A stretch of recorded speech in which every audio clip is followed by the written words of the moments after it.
Good morning, everyone.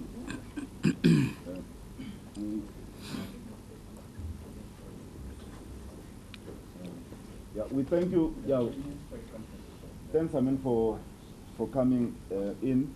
The Premier and MEC Mabuya Kulu are here.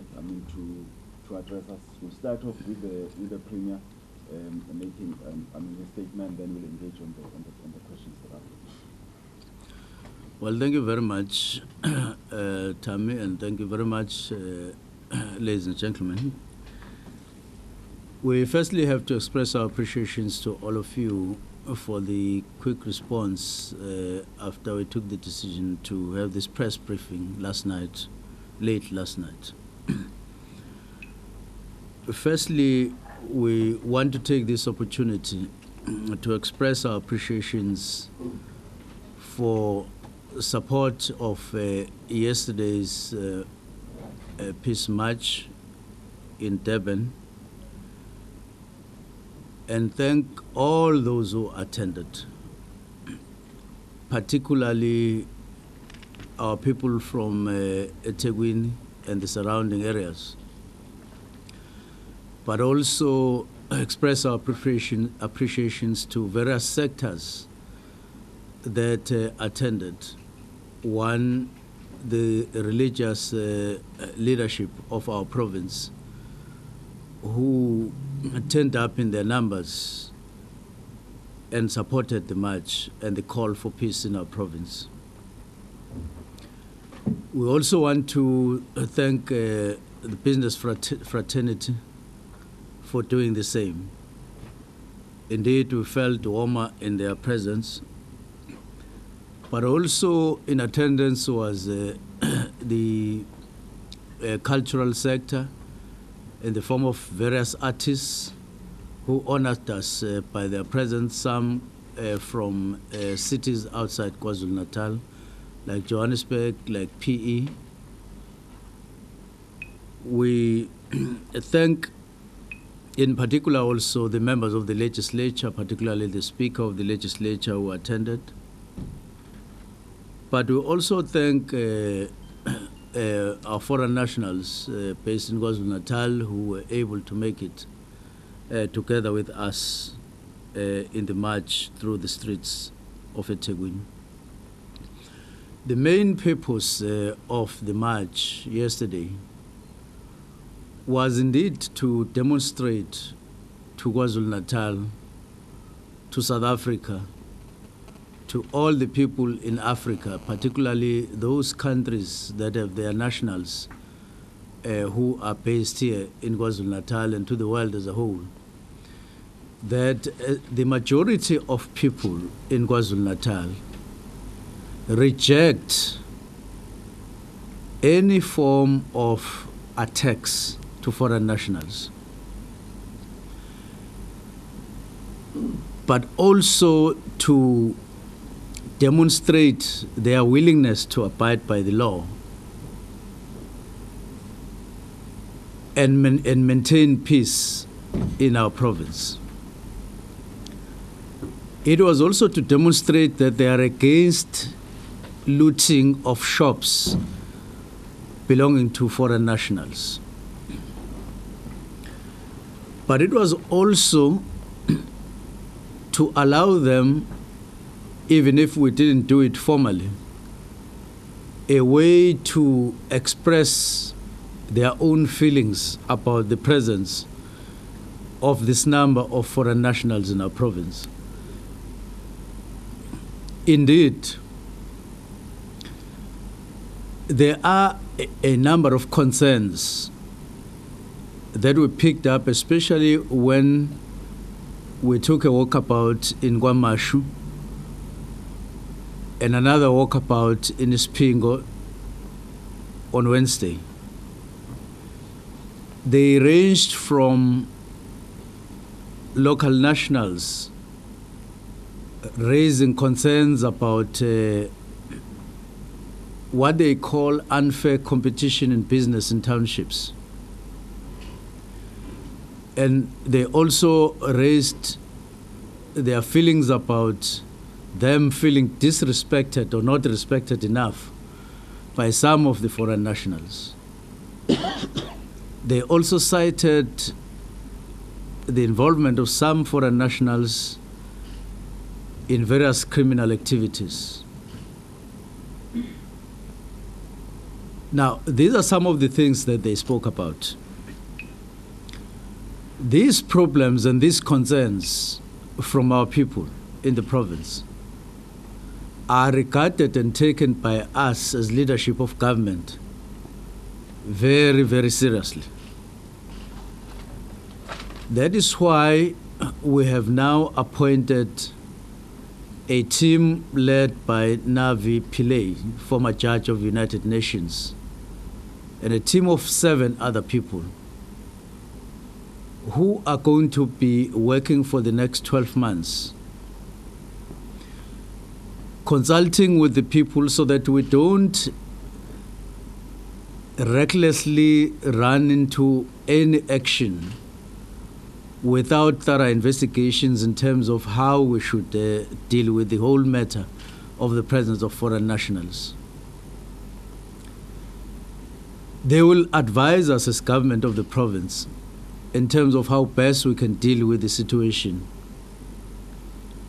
In the meantime, Home Affairs have assured us, through no less a person than the Minister of Home Affairs, that they are dealing with the issues of foreign nationals to the best of their ability. In terms of identifying various categories of foreign nationals that are in the country and in the province,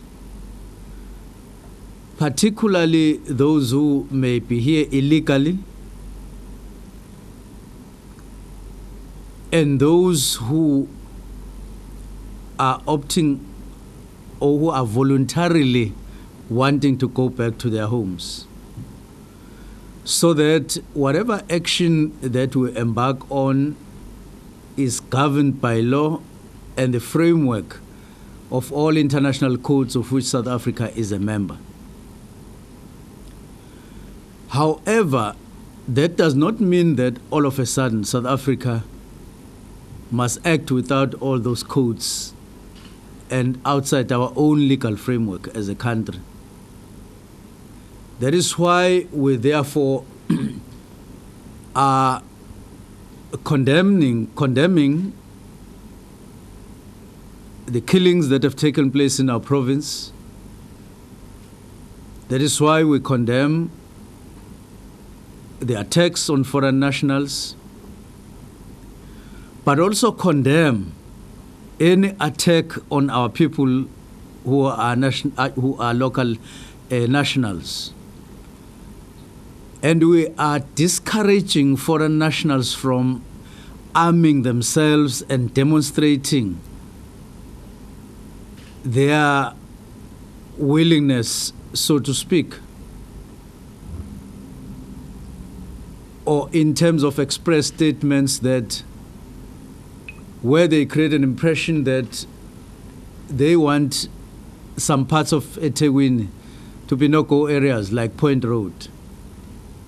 We reject that totally and want to send a message to them that we should stop that because it's not going to be helpful. However, we are concerned about their safety, and that is why the number of police has been increased in this province, specifically to make sure that there is security for everybody in the province. So there is no need for anyone to arm themselves in the name of defense, but equally there is no need for anyone in our province to be so angry about anything around foreign nationals to the point of wanting to take law into their own hands. We're discouraging them from doing that because the totality of the situation as a whole is under control and we're dealing with it. We want to take this opportunity to say we thank the people of KwaZulu-Natal for the fact that over the past 4 days we've seen calm returning in the city of Durban. During the march, there was also that calm, there was that stability, and up to now we haven't picked up any serious incident. We did take note that towards the end of the march, there were groupings of people who gathered in some parts of eThekwini and expressed, among other things, the fact that they were boycotting the march. We have picked up that others are saying they are doing so because of any statement or the other associated with His Majesty, wherein his statements are interpreted by others as a call for them to behave in this unacceptable manner towards foreign nationals. We want to state categorically that we have met His Majesty twice, and we have been in conversation with him on a number of occasions. He is extremely concerned about violence against foreign nationals, and he actually rejects any violence against them. And he was behind the march, the peaceful march that we organized, and he was in full support of it. He rejects attacks against foreign nationals. He rejects looting of shops belonging to foreign nationals. All he says is expressing concern about some of the activities that are associated with foreign nationals in our province, and therefore made a call to our government to attend to those matters.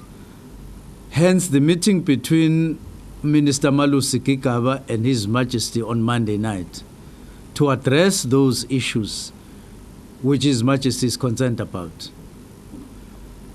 We are therefore taking this opportunity to call on everybody not to take any advantage whatsoever and hide behind any statement made by His Majesty. In any case, South Africa has full citizens who have rights, citizens who have responsibilities, who cannot do irresponsible and engage in irresponsible things and only hide behind any statement made by anybody. And therefore, we are indeed, on one hand, thanking the majority of the people who came in their numbers and demonstrated their rejection of attacks against foreign nationals. And we are then saying whatever problem that is out there is being addressed by government. This includes, as I say, working with various embassies of various countries through Home Affairs in terms of ensuring the wishes of those who may at this stage want to go to their countries. All of which must happen in peace, all of which must happen without any loss of life, all of which must happen in terms of the dictates of law and order in our province and in our country. We want to take this opportunity and make an announcement that last night His Majesty took the decision that he would want to call an imbizo, to hold an imbizo on Monday in eThekwini, where he is inviting Amakhosi, izinduna, of course accompanied by Amabutho, And this is the gathering of people where government is going to play a role starting now as we make this announcement that indeed there's going to be this imbizo which we support as government and in which we will be involved indeed. We support this imbizo so that among other things His Majesty may get an opportunity to play a role, a meaningful role, so to speak, by adding his voice on the call for peace, on the call against foreign nationals getting attacked in a manner that we have seen in the past few days. As government of the province, we are in full support of this intended imbizo and therefore commend Isilo Samabandla for taking this initiative. And we are in full support thereof in as much as he has been in full support for our march. He had in that meeting on Monday with Minister Malusi Kikaba expressed the need for us to support him in calling for this imbizo. And yesterday, he then took it a step further to decide on the actual date.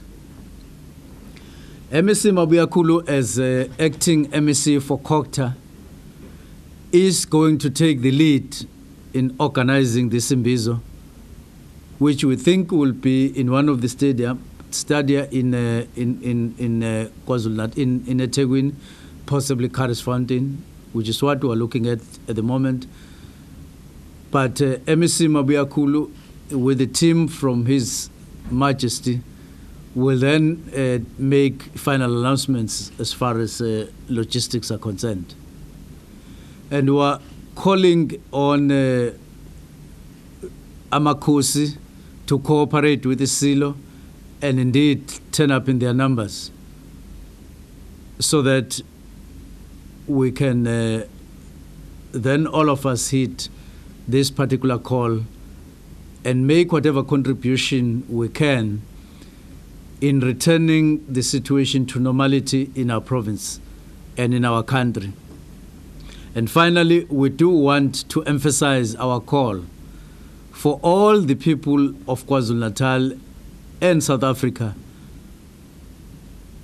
to add their own voices and support the return to normality and to stop the killings and attacks against foreign nationals, but also to express themselves on what needs to be done in order to address whatever concern there may be with regard to the presence of foreign nationals in our country. Thank you very much. Thank you, Honorable Premier. Members of the media will now take questions.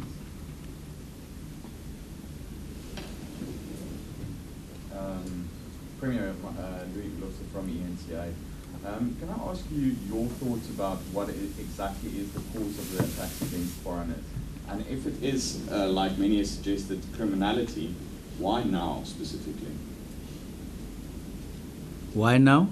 Well, it's a two-part question. It's what is behind the attacks? What is causing the attacks in your opinion? And then if it's like many suggested that it's crime, it's why now? Okay. Well, as I've said before, we went to KwaMashu CPT there, and we conducted a walkabout, and all of a sudden there was a large crowd that gathered there that we subsequently addressed. And in the process, we allowed a few people to talk to us. And a few things or some of the things that they cited in a similar way as they did in Ispingo, in a similar gathering. People say, well, the problem is we are involved in trading in our own right, in our own places, in townships. And we trade along with foreign nationals. But we find that we use different prices that they think that disadvantages them, in the sense that they are unable to compete with the lower prices that are used by foreign nationals. That's the first thing.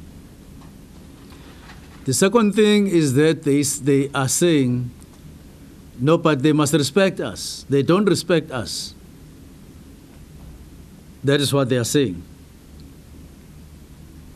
But thirdly, they say some of them are involved in crime, referring to stats by police of a number of arrests that have been made where foreign nationals have been found to have been involved in one criminal activity or the other.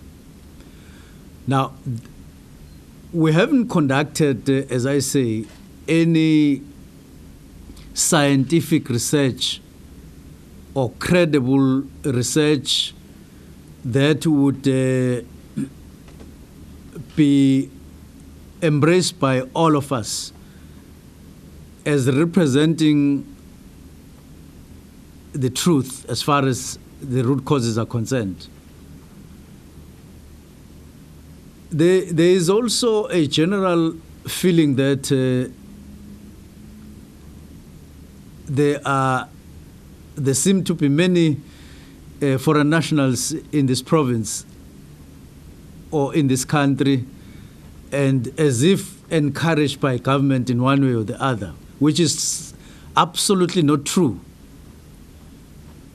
We believe that the reasons are by and large economic, as experienced by most of them in their own countries, and coming to South Africa with the hope of finding a better life. This is happening all over the world. It's being experienced by European countries, where people from elsewhere in Africa leave for European countries with the hope of finding a better life. So all of these need to be subjected to some investigation so that we can determine their authenticity, so that we are able to then say, this is the best way of addressing them going forward.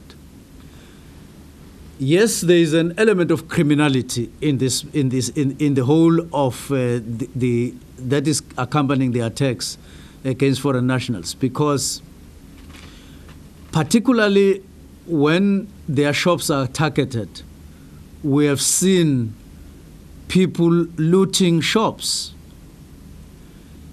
Now, portraying a situation where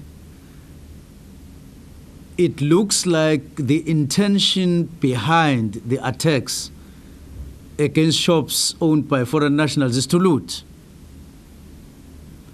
Because if you attack a person and then thereafter you take a cell phone, you take any possession, you are then saying my actual intention is to do what I'm now doing after attacking a person. And therefore, we're saying this is accompanied by that element of criminality on some of our people locally. And this is what we're appealing against. Thank you very much. News 24. Sticking with these attacks, can I ask what feedback have you had from the police in terms of intelligence? Because we notice it's really attacks, while there have been attacks on foreigners, the primary target seems to be actually foreign businesses. And as you rightly pointed out, the locals jumping in and taking advantage of that. Is this an orchestrated business war, or what intelligence do you have of the police?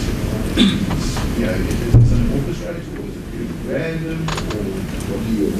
No, you would remember that what sparked the whole of what we're seeing now is a shop, a supermarket, KwaGina in Espingo, or at Espingo, where there was a strike of sorts, and the owners of the supermarket replaced registered or permanent employees by escape labor in the form of foreign nationals. So the story goes. Whether it is true or false, that is the perception, and that is what is dominant, that it all started there. And therefore, sparking a series of similar attitude or resentment against business that associate itself with foreign nationals, whether because of ownership or because of work opportunities. So we think that it happened randomly, but we think subsequent to that there has been a calculated move to target shops owned by foreign nationals, which we regret, which we condemn, which is wrong. I'll take this two at the same time. Mr. Premier, Lee from the Daily News. There was a lot of sentiment in the tail end of the march yesterday from people who rejected the government's attempt to hold a peace march. And they said they didn't want to hear from the politicians, they wanted to hear from the king. Many of them, rightly or wrongly, are saying that this is fueled by what the king had said. Will there be any attempts by the king to address the people himself and try to bring calm to the situation? I know he's calling an imbizo on Monday, but will he be addressing the people himself to say, calm down, this is not what I mean? Imbizo is being called by him personally, with our support and with our backing fully. And he will be addressing Imbizo himself. But over and above that, I want to correct you a little bit. There were many people who turned up for the march. Thousands of them. It was not an attempt to hold a peaceful, it was a successful march by government.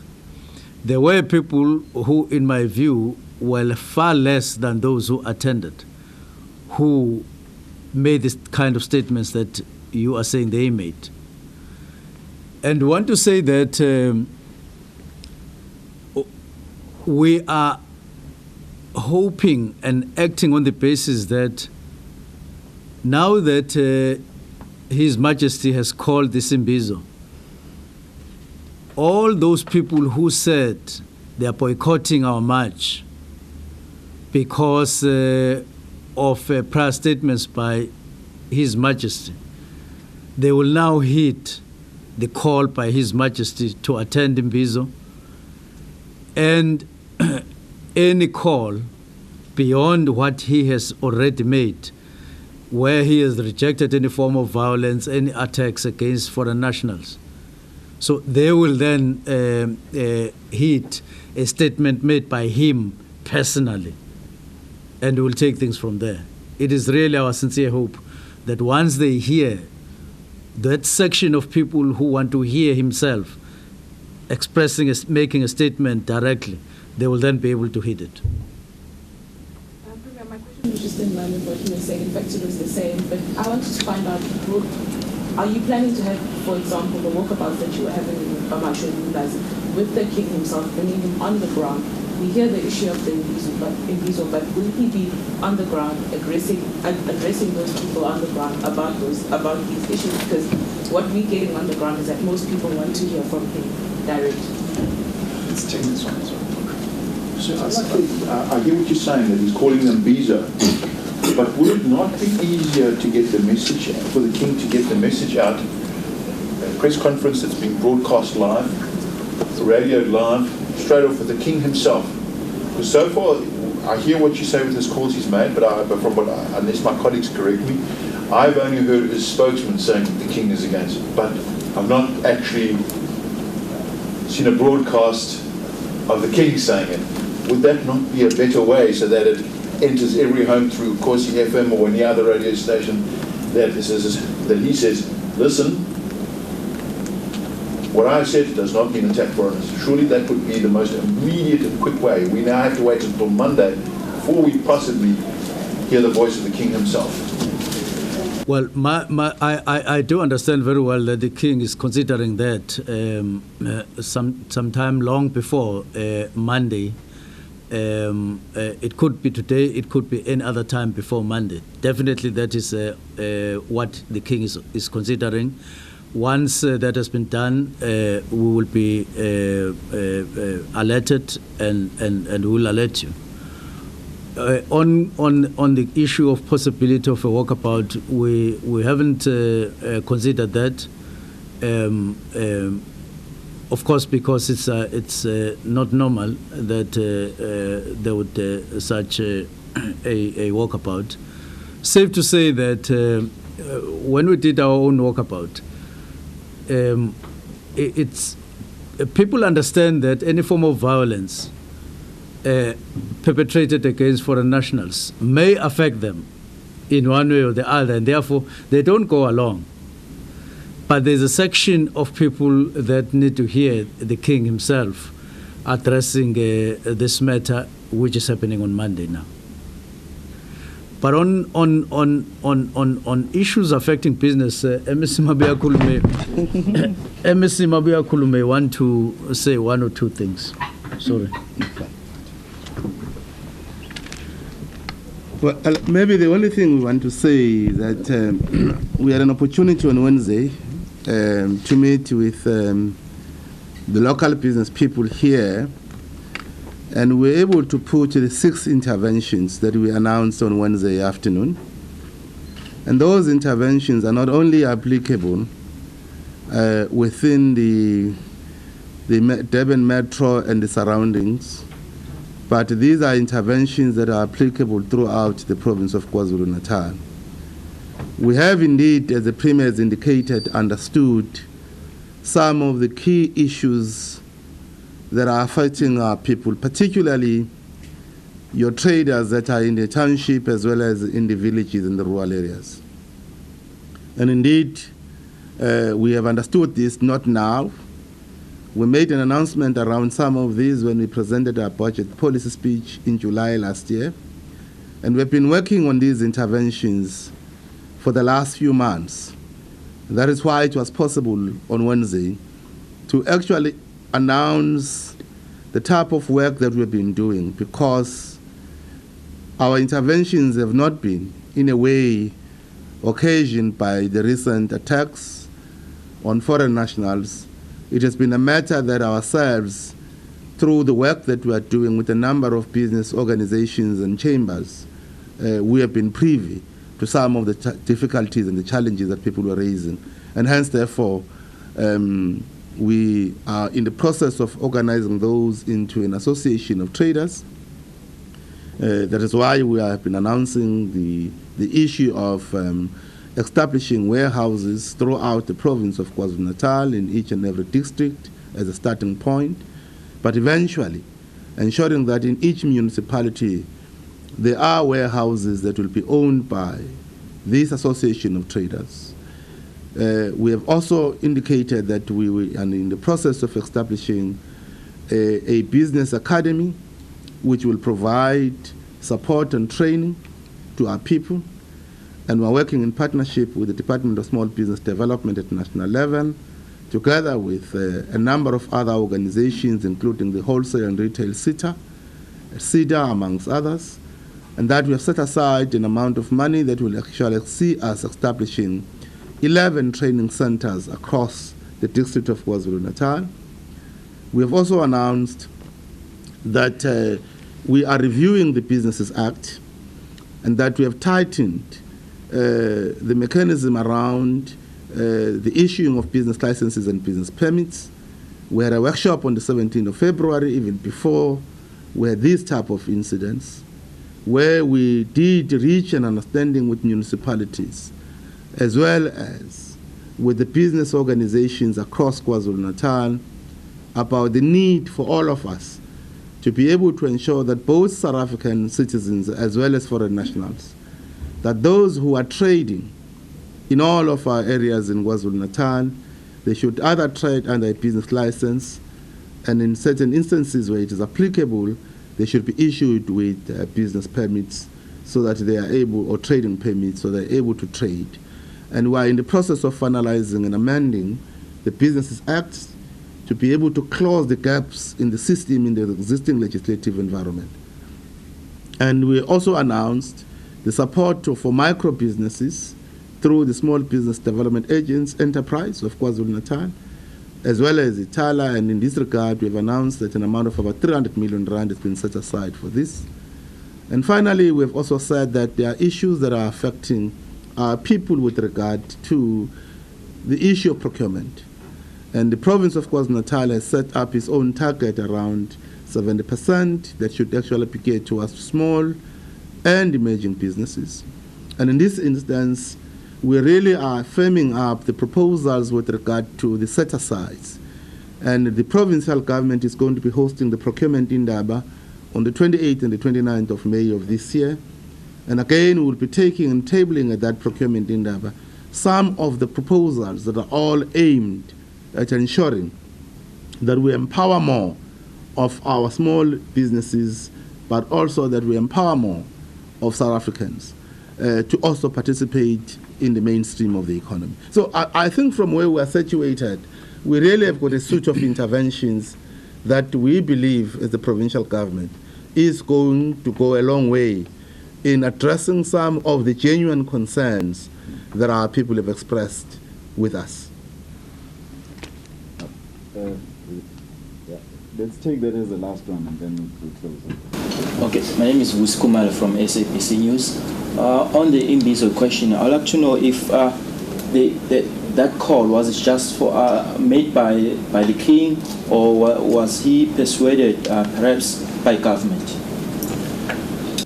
Well, I did say that on Monday night there was a meeting that Minister Kikaba held with the Silo in our presence, together with the Minister of Police in the Republic and Minister of State Security in the Republic.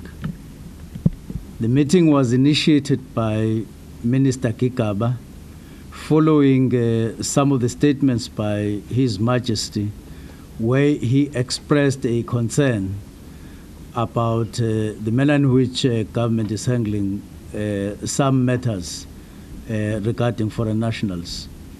And therefore he called this meeting to brief Silo on what the Department of Home Affairs in particular are doing and how they are handling the situation and how they are addressing some of the weaknesses that exist at the moment, with a view to strengthening government's hand and approach on this matter.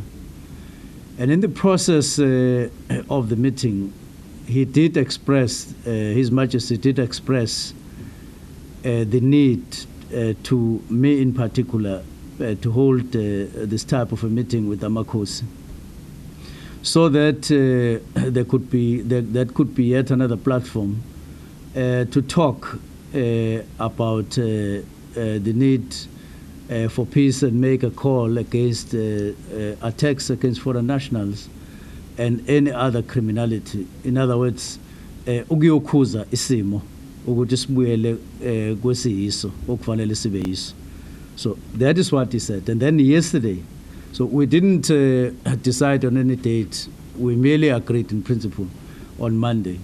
But yesterday we then finalized the matter because we now have a date, and from today onwards we are working on that imbizo on Monday.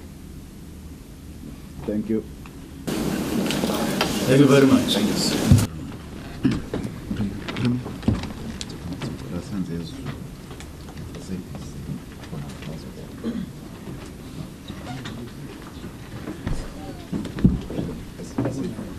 if there's any from our radio guys and our TV guys who need them for morning news, please come closer.